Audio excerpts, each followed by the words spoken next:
బిర్యానీ అనేది సాధారణంగా అందరికీ ఒక ఎమోషన్ కదా! నాకు కూడా పర్టిక్యులర్‌గా పెళ్ళికి ముందు వరకు నాకు బిర్యానీ అంటే అంతగా తెలీదు. లైక్ ఇంట్లో ఎప్పుడూ కుక్ చేసిందే లేదండి.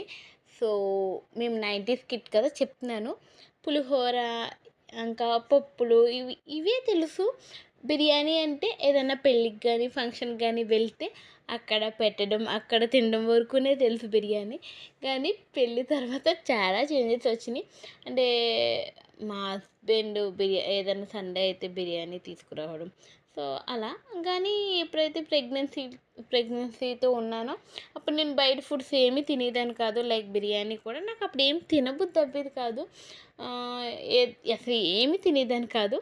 ఇంకా, ఇంకా అరవింద్ ఇంకా పిల్లలు పుట్టడం, ఇంకా వాళ్ళకి ఒక ఏజొచ్చి వాళ్ళ ఫుడ్ వాళ్ళు తినే వరకు మనం ఏం తినకూడదన్నట్లుగా నేనేం తినేదాన్ని కాదు.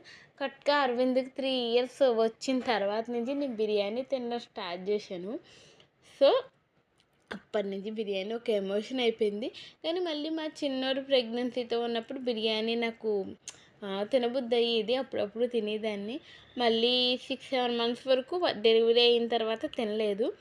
సో, ఇంకా ఇప్పుడైతే వీక్లీ వన్స్ బిర్యానీ ఉండాలి. లేకపోతే నేను కుక్ చేయాలి. అలా అన్నమాట నా బిర్యానీ స్టోరీ. ఇది నా బిర్యానీ స్టోరీ. మరి మీ బిర్యానీ స్టోరీ మీరెప్పుడు తినడం స్టార్ట్ చేశారు? మీకెంత పిచ్చి? కామెంట్ చేయడం మర్చిపోకండి. అలాగే వీడియోకి లైక్ చేసి ఛానల్‌ని సబ్స్క్రైబ్ చేసుకోండి. బాయ్.